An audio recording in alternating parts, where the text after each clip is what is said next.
నియోజకవర్గంలో అసమ్మతి నేతల వ్యూహం ఇదేనా? స్థానిక సంస్థల ఎన్నికల్లో తమ సత్తా చాటాలనుకుంటున్నారా?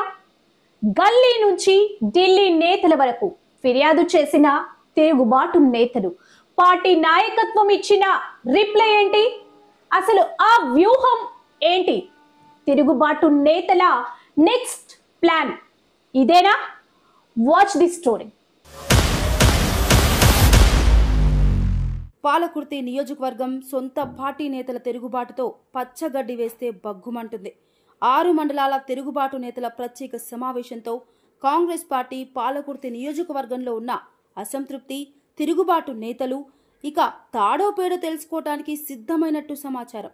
పార్టీ నాయకత్వానికి స్థానిక సంస్థల ఎన్నికల్లో నష్టపోయే అవకాశాలున్నాయని ఫిర్యాదు చేస్తే నాయకత్వం నుంచి సరైన రిప్లై రాకపోగా ఏకంగా టీపీసీసీ చీఫ్ ఇచ్చిన రిప్లైతో తిరుగుబాటు నేతలు సంతృప్తి చెందలేదని సమాచారం.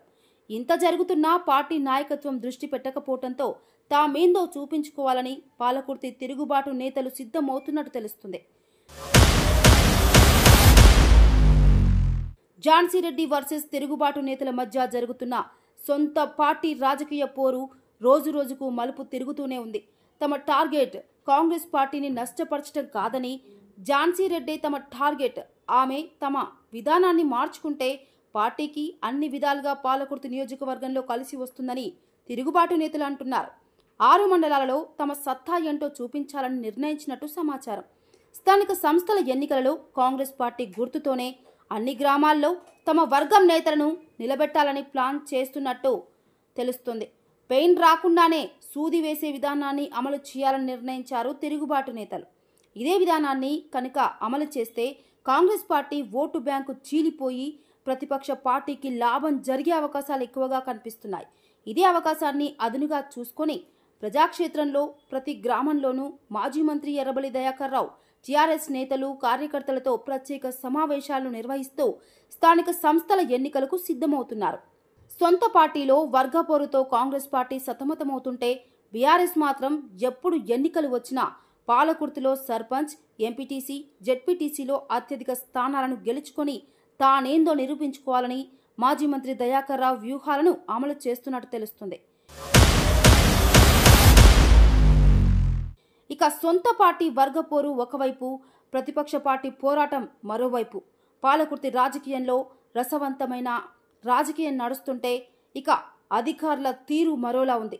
కాంగ్రెస్ పార్టీలో సమన్వయం లేకపోవడంతో అధికారులు వాళ్లకు నచ్చినట్లే నడుచుకుంటున్నారనే అభిప్రాయం ప్రజల్లో బలంగా ఉంది. కాంగ్రెస్ పార్టీ నాయకులు ఏ విజ్ఞప్తి చేస్తున్నా పాలకుర్తిలో అధికారులు పట్టించుకోవటం లేదని ఆరోపణ వస్తుంది. దీనికి ప్రధాన కారణం కాంగ్రెస్ పార్టీ తిరుగుబాటు ఒకటైతే, మరొకటి ఝాన్సీ రెడ్డి అధికారులకు ఫోన్ చేసి ఒక వర్గం నేతల పని చేయాలని ఆదేశిస్తే ఎమ్మెల్యే మరో నేత పేరును అధికారులకు చెప్పి పని చేయాలని సూచిస్తుండటంతో ఎవరికి పని చేయాలి, ఎవరికి చెయ్యొద్దని డైలమాలో అధికారులు పడుతున్నట్టు తెలుస్తుంది. కొంతమంది అధికారులు అయితే కాంగ్రెస్ పార్టీ నేతలకు కనీసం గౌరవం ఇవ్వడం లేదని ఆరోపణ కూడా వస్తుంది. ఆ శాఖ ఈ శాఖ అని కాకుండా ఏ శాఖలో అయినా ఇదే తీరు ఉందని అభిప్రాయం నాయకుల్లో ఉంది. పాలకుర్తిలో 3 వర్గాల వర్గపోరుతో కొంతమంది అధికారులైతే తమకు నచ్చినట్లుగా నడుచుకోవడంతో పాటుగా చేతి వాటకాన్ని ప్రదర్శించడంలో కూడా వెనకడుగు వేయటం లేదని ఆరోపణ కూడా పెద్ద ఎత్తున ఉంది.